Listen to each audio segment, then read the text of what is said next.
اعوذ باللہ من الشیطان الرجیم، بسم اللہ الرحمن الرحیم۔ پیج نمبر ہے 488 اور ہم پڑھ رہے تھے جنرل پرویز مشرف کی داخلہ پالیسی، اور اسی کے ساتھ اگر کوشچن آئے اسٹوڈنٹس کہ پرویز مشرف کی حکومت کے زوال کے کیا اسباب ہیں تو وہ بھی اسی میں سے لیے جا سکتے ہیں۔ اگلا پوائنٹ ہم پڑھ رہے تھے، اگلا پوائنٹ ہے چیف جسٹس کی معطلی۔ 2007 کا سال جو تھا وہ بڑا ہنگامہ خیز تھا، جس میں جنرل پرویز مشرف نے ایک سے ایک ایسے اقدام لیے جس سے بڑی تیزی سے حکومت کی ساکھ متاثر ہوئی۔ 9 مارچ 2007 کو صدر کی جانب سے چیف جسٹس چودھری افتخار صاحب کی معطلی کا وہ فیصلہ کیا گیا جس نے جنرل پرویز مشرف کے اقتدار کو ہلا کر رکھ دیا۔ عوام نے چیف جسٹس کی معطلی کو قبول کرنے سے انکار کر دیا اور وکلاء نے چیف جسٹس کی بحالی کے لیے ایک تحریک شروع کی، اور اس میں سب سے اہم بات یہ ہے کہ اس وقت جو اپوزیشن تھی اس کی پرویز مشرف کی، یعنی نواز شریف کی حکومت نے یہ چودھری افتخار کی بھرپور اس کے معطلی کے خلاف جو تھا وہ حکومت کے خلاف کھڑے ہو گئے، اور یہ جو وکلاء برادری کی تحریک تھی اس کا بھرپور ساتھ دیا۔ پھر اس میں عوام کا بھی ایک سمندر جو تھا وہ ابھر کر آ گیا، اور یہ تحریک جو تھی وہ اتنی پاورفل تھی کہ میرے خیال میں نے اپنی زندگی میں پہلی دفعہ دیکھا کہ یہ جو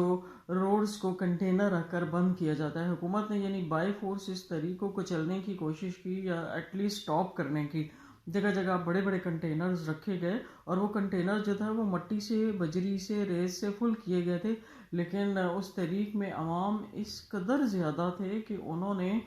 وہ کنٹینرز اٹھا کر سائڈ پہ رکھ دیے، لہٰذا وہ تحریک جو تھی وہ ابھی راستے میں تھی۔ تو پرویز مشرف کی حکومت کو اس چیز کا احساس ہو گیا کہ یہ تحریک جو تھی وہ یہ سمندر اگر اسلام آباد میں پہنچ گیا تو ان کے لیے بہت زیادہ نقصان دہ ہوگا، لہٰذا انہوں نے کیا کیا کہ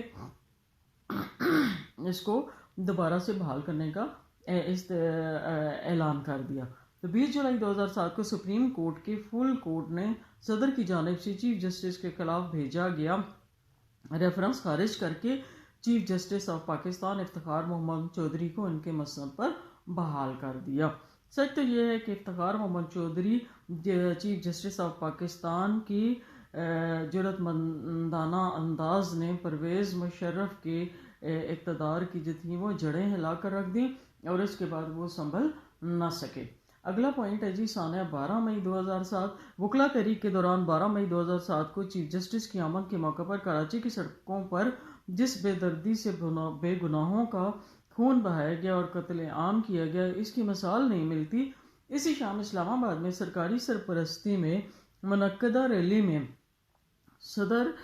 پرویز مشرف نے اپنے جوش خطابت میں کراچی میں بے گناہ مرنے والوں سے ہمدردی کرنے کی بجائے اس قتل عام کو عوامی طاقت کا مظاہرہ قرار دیا۔ حکومت نے اس واقعے کی تحقیقات سے انکار کر دیا، جس کی وجہ سے عوام میں ان کے خلاف بہت زیادہ شکوک و شبہات ابھر آئے۔ اگلا پوائنٹ ہے سٹیل مل کی نجکاری کا مسئلہ۔ نجکاری حکومت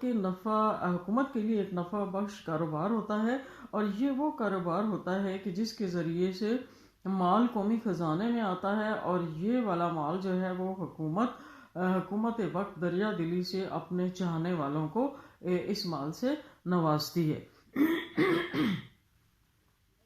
اور انہیں اس قابل بناتی ہے کہ وہ نیکسٹ ٹائم بھی اپنی جو ہے وہ فائنینشلی اسٹرانگ ہو کر دوبارہ سے پھر حکومت میں آنے کے قابل رہیں۔ تو مشرف حکومت میں سب سے متنازع جو معاملہ تھا وہ پاکستان کی سب سے بڑے صنعتی یونٹ سٹیل مل کی نجکاری کا تھا۔ سٹیل مل جو ہے یہ سب سے مشہور ایک صنعتی یونٹ ہے پاکستان کا۔ سٹیل مل کو 21 ارب 68 کروڑ روپے میں بیچا جا رہا تھا، جبکہ اس عظیم ادارے کی قیمت 666 ارب روپے سے بھی زائد تھی، مطلب بہت زیادہ نقصان کا سودا تھا۔ نجکاری کے معاہدے میں نہ صرف ایک قلیل رقم وصول کی جا رہی تھی بلکہ اس کے ساتھ ساتھ مل کی 4457 ایکڑ زمین، 110 کلومیٹر سڑک، 70 کلومیٹر لمبا ریلوے ٹریک اور دیگر کئی اثاثوں کا ذکر تک بھی نہیں کیا گیا. یعنی ایک مل کو چلانے کے لیے اور بھی بہت ساری ریلیونٹ چیزیں ہوتی ہیں، تو وہ تو بالکل فری میں جا رہی تھیں اور مل کو بھی بہت زیادہ نقصان میں بیچا جا رہا تھا. اس اہم ادارے کی نجکاری کے عمل کو غیر شفاف قرار دے کر 23 جون 2006 کو سپریم کورٹ آف پاکستان نے اپنے ایک تاریخ ساز فیصلے کے ذریعے سٹیل ملز کی نجکاری کو کال عدم قرار دے دیا. اس سے وزیر اعظم شوکت عزیز، جو اس وقت کے وزیر اعظم تھے، ان کے ملک میں باہر سے، یعنی یہ بیرون ملک تھے نا، اور وہاں سے ان کو منگوا کر بنایا گیا تھا پرائم منسٹر، تو ان کے بیرون ملک سے پاکستان میں لائے جانے کا راز بھی نہ صرف کھل کر سامنے آیا، بلکہ جنرل پرویز مشرف کی دریا دلی اور اپنوں کو نوازنے کی حکمت عملی بھی کھل کر سامنے آ گئی. اور یہ بھی کہا جاتا ہے کہ اس میں یہ جو سارے اقدام ہیں، اس میں شوکت عزیز کا زیادہ ہاتھ تھا، اور اس نے جنرل پرویز مشرف کو اس کے لیے استعمال کیا تھا، اور اس کے علاوہ جو کاف لیگ کی حکومت ان کے ساتھ تھی. تو بہرحال یہ تھا کہ وہ سارا کچھ ہوتا رہا. اس سے ایک اشارہ اور بھی ملا کہ سپریم کورٹ اب ان کا ایک نجی غیر آئینی ہتھ کنڈا چلنے نہیں دے گی. اس واقعے کے بعد جنرل پرویز مشرف نے سپریم کورٹ سے نجات کے لیے پلاننگ شروع کر لی. لیکن یعنی جب سپریم کورٹ نے اس کے خلاف فیصلہ دیا، تو پھر اب پرویز مشرف نے یہ سوچا کہ اس سپریم کورٹ اور اس میں اس طرح کے فیصلے کرنے والوں کو ہی ہٹا دیا جائے جو انہیں ان کے اقدامات سے روکتے ہیں. تو اگلا واقعہ ہے جی سانحہ لال مسجد. میرے خیال میں پرویز مشرف کے دور کو زوال پذیر کرنے میں اور ان کی مقبولیت کو عوام میں کم کرنے میں سب سے بڑا کردار جو تھا وہ سانحہ لال مسجد کا تھا. جولائی 2007 میں لال مسجد اور جامع حفصہ، یہ لال مسجد کے اندر یہ جامع حفصہ یعنی مدرسہ ہے جس کے اندر ٹیچ کیا جاتا ہے اسٹوڈنٹس کو. اس میں سینکڑوں بے گناہوں کا قتل عام ہوا. اس بھیانک واقعے کو تاریخ اسلام کا دوسرا کربلا قرار دے دیا گیا. اس آپریشن کے نتیجے میں کئی ماہ تک جامع حفصہ کے ملبے اور لال مسجد کے عقبی نالے سے قرآن مجید کے شہید نسخے فاسفورس سے مرنے والے طلبہ طالبات کی ہڈیاں ملتی رہیں. یعنی کہا یہ جاتا تھا کہ جامع حفصہ کے اندر غیر ملکی باشندے، افغانی باشندے موجود ہیں جو کہ اسلام دشمن عناصر ہیں، اور جامع حفصہ کے جو یعنی عالم ہیں مولوی عبدالعزیز اور ان کے بھائی، انہوں نے ان کو پناہ دے رکھی ہے. تو حکومت نے خیر ان کو وقت دیا کہ وہ اپنے ان لوگوں کو باہر نکال دیں. تو اس کے نتیجے میں کیا ہوا کہ جامع حفصہ کے طلبہ طالبات جو تھے وہ حکومت کے خلاف کھڑے ہو گئے. اور آئی اسٹل ریمبر کہ ان کی جو بچیاں تھیں وہ بھی برقعے پہن کے بڑے بڑے ڈنڈے لے کر نا روڈوں پر سامنے آ جاتی تھیں. تو وہ عجیب سا ایک گمان ہوتا تھا، جس کی وجہ سے عوام جو تھی وہ دو حصوں میں بنٹ کر رہ گئی. کچھ کہتے تھے کہ ان کے اوپر طاقت کا استعمال کیا جائے، کچھ کہتے تھے کہ وہ صحیح ہیں. بہرحال حکومت نے ان کو وقت دیا کہ وہ اپنے لوگوں کو نکال دیں، لیکن انہوں نے لوگوں کو نکالنے سے انکار کر دیا. اسی حکومت نے آرمی کے ذریعے ان پر جو تھا وہ آپریشن شروع کر دیا، اور اس آپریشن میں واقعی بہت زیادہ لوگ مرے. اور پھر بعد میں فاسفورس ڈال دیا کہ جو طلبہ و طالبات، کچھ تو واپس چلے گئے تھے لیکن بہت زیادہ جو طلبہ و طالبات تھے وہ اندر تھے. اور کچھ لوگ کہتے ہیں کہ ان کو بائی فورس روک دیا گیا تھا، یعنی لال مسجد اور جامع حفصہ کی انتظامیہ کے ذریعے، اور کچھ کہتے ہیں کہ وہ خود اپنی مرضی سے رہے تھے. اللہ تعالیٰ جانتے ہیں کہ کیا ہوا. لیکن